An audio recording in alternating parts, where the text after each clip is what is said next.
Namaste dear students, welcome to PT Education. My name is Tushant Yadav and we are on the third chapter of this course, the types of fiscal policy. तो sir आज हम क्या पढ़ेंगे, कितनी तरह की राजकोषीय नीति यानी फिस्कल पॉलिसी होती है। ठीक है, तो आइए स्टार्ट करते हैं फिस्कल पॉलिसी। तो तीन टाइप की फिस्कल पॉलिसी होती है, neutral fiscal policy, contractionary fiscal policy and expansionary fiscal policy. इनको समझने से पहले सर एक एग्जांपल लेते हैं। सर मान लीजिए आपकी पॉकेट है, सर पॉकेट में कहीं से आपके पास रेवेन्यू आ रहा है, जो पैसे आ रहे हैं मान लीजिए वो आर है, और जो पैसे निकल रहे हैं जो आप खर्च कर रहे हैं वो ई है। ठीक है सर, आपकी पॉकेट के साथ सर तीन कंडीशन है। क्या कंडीशन हो सकती है सर, कि जितना रुपए आपके पास आ रहा है, जितना भी रेवेन्यू, वो सारा आप खर्च कर दे रहे हैं, यानी रेवेन्यू जो है आपका एक्सपेंडिचर के बराबर है। मान लीजिए 100 रुपए आपके पास आ रहे हैं और आप 100 रुपए ही खर्चा कर दे रहे हैं। तो पहली कंडीशन क्या हो गई सर, कि आपका रेवेन्यू एक्सपेंडिचर के बराबर है। सर दूसरी कंडीशन क्या हो सकती है, आपके पॉकेट के साथ आपके पास रेवेन्यू जितना आया आपका उससे ज्यादा आपने खर्च कर दिया। सर मान लीजिए आपके पास 100 रुपए आए और आपने कितना खर्च कर दिया, 120 रुपए। आप बहुत ही ज्यादा खर्चीले इंसान हैं। सर आपने 20 रुपए ज्यादा कैसे खर्च कर दिए, अरे आपने अपने दोस्तों से लोन ले लिया 20 रुपए का और फिर आपने खर्चा कर दिया, है ना। तो आपका रेवेन्यू जो है वो एक्सपेंडिचर से कम हो सकता है। दूसरी कंडीशन समझ में आई कि आप बहुत खर्चीले हैं, आपने एक्सपेंडिचर ज्यादा कर दिया। और सर तीसरी कंडीशन क्या हो सकती है, आपका रेवेन्यू ज्यादा हो और आपका एक्सपेंडिचर कम हो, यानी आप निहायती कंजूस हैं, यानी 100 रुपए आपके पास आ रहे हैं और आप खर्चा केवल 70 रुपए कर रहे हैं मान लीजिए। तीसरी कंडीशन, तो इसका मतलब क्या कि सर रेवेन्यू ज्यादा है एक्सपेंडिचर के साथ। सर यही कंडीशन गवर्नमेंट की जो तिजोरी होती है उसके साथ होती है, यानी सर गवर्नमेंट भी क्या करती है, अपना रेवेन्यू एक्सपेंडिचर के बराबर खर्च कर सकती है, ज्यादा खर्च कर सकती है और कम खर्च कर सकती है। सब सर जब वो बराबर खर्च करती है, यानी जब रेवेन्यू एक्सपेंडिचर के बराबर होता है उसका, तो कहते हैं कि government neutral fiscal policy follow कर रही है, यानी जितना पैसा आ रहा है उतना ही खर्च कर दे रही है। सर जब गवर्नमेंट कंजूस होती है, रेवेन्यू ज्यादा होता है और खर्चा कम करती है, तो government contractionary fiscal policy follow करती है। और जब बहुत ही ज्यादा खर्चीली गवर्नमेंट है, यानी एक्सपेंडिचर ज्यादा है रेवेन्यू से, तो एक्सपेंशनरी फिस्कल पॉलिसी। सर इनका नाम ऐसा क्यों पड़ा, देखिए इसको समझते हैं। सर जीडीपी आपने पढ़ा है, ग्रॉस डोमेस्टिक प्रोडक्ट क्या होता है। सर जीडीपी क्या होता है, नहीं पता तो कोई बात नहीं सर, मेरा ये चैनल है होप तुशांत यादव। अगर आपके बेसिक कॉन्सेप्ट एकदम क्लियर नहीं है इंडियन इकोनॉमी के, तो मैंने इंडियन इकोनॉमी का फुल कोर्स स्टार्ट किया है यहाँ पर, और ये है लेक्चर नंबर 1।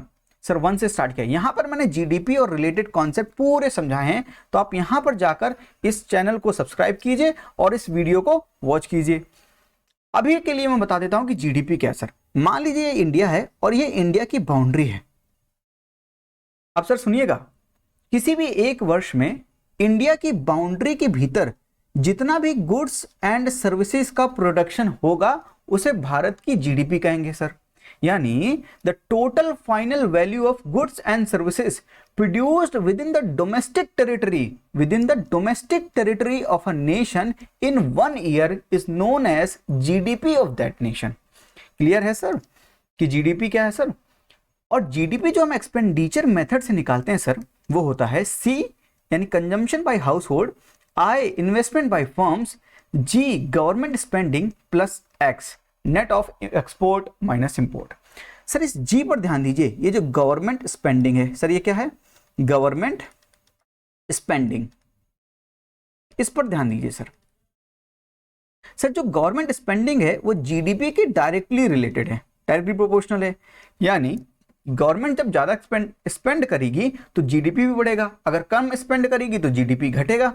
सर जब गवर्नमेंट एक्सपेंडिचर बहुत ज्यादा करती है, यानी सर कौन सी पॉलिसी फॉलो करती है, एक्सपेंशनरी फिस्कल पॉलिसी। सर क्यों कहते हैं अभी बताता हूं। गवर्नमेंट बहुत ज्यादा एक्सपेंडिचर कर रही है, बहुत ज्यादा खर्चीली गवर्नमेंट है, तो उसका स्पेंडिंग बढ़ रहा है, यानी ये जी बढ़ रहा है सर।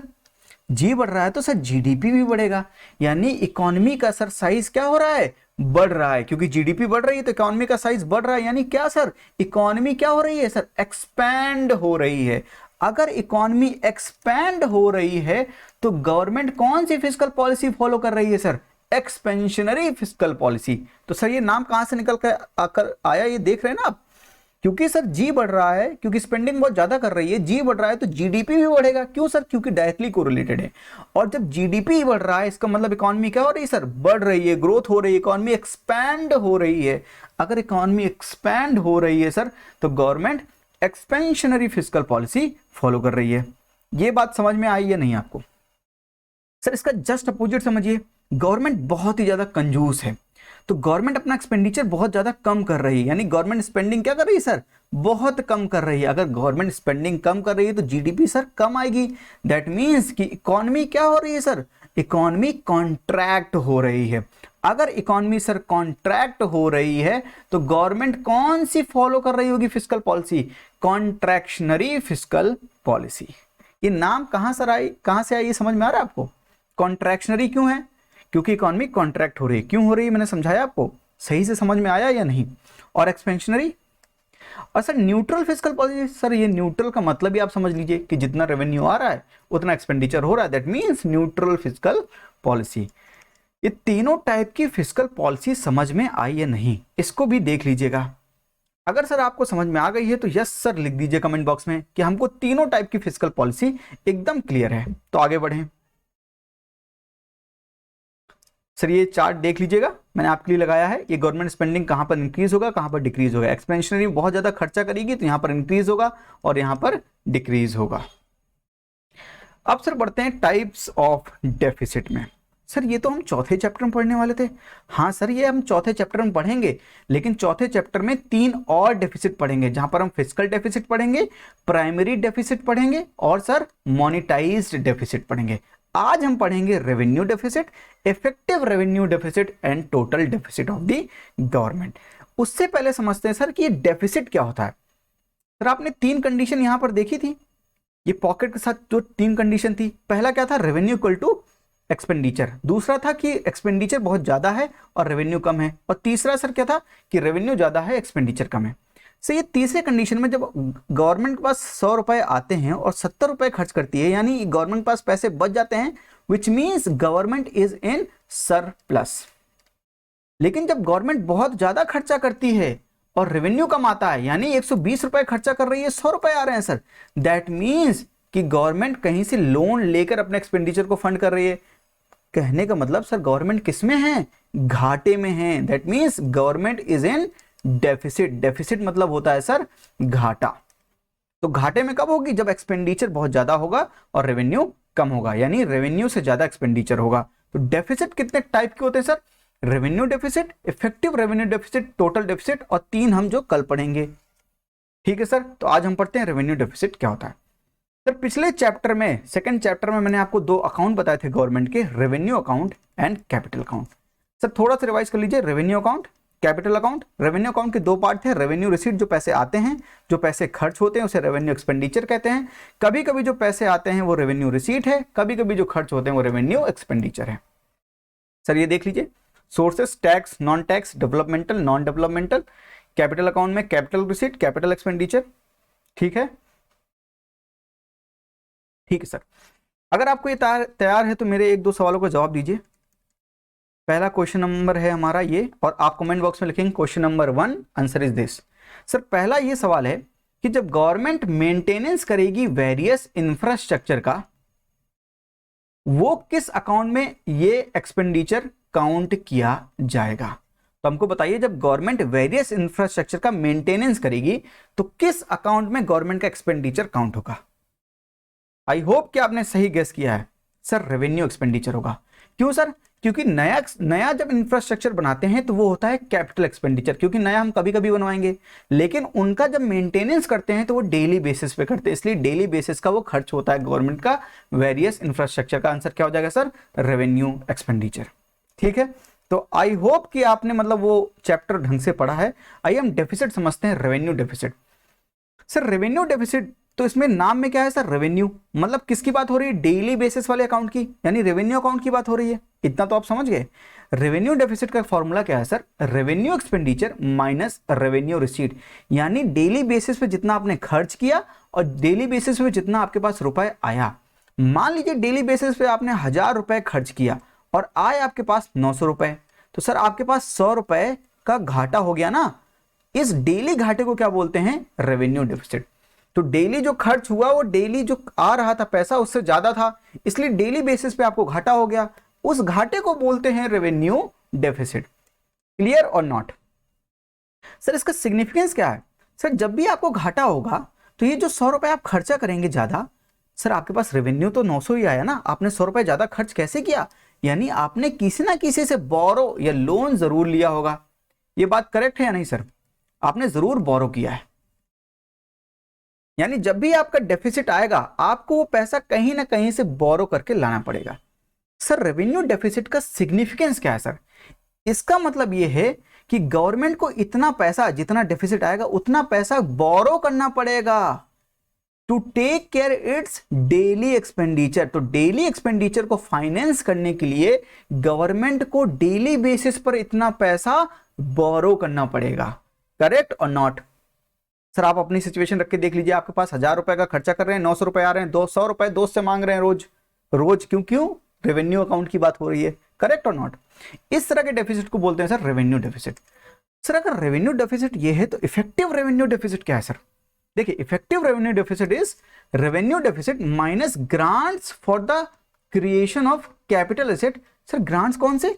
जो sir central government state government को देती है for the creation of capital asset, capital asset बनाने के लिए। तो मान लीजिए आपका जो 100 रुपए रेवेन्यू डेफिसिट आया था, सही ग्रांट्स कहां पे कैलकुलेट होते हैं? मैंने आपको बताया ना, रेवेन्यू एक्सपेंडिचर है ग्रांट्स।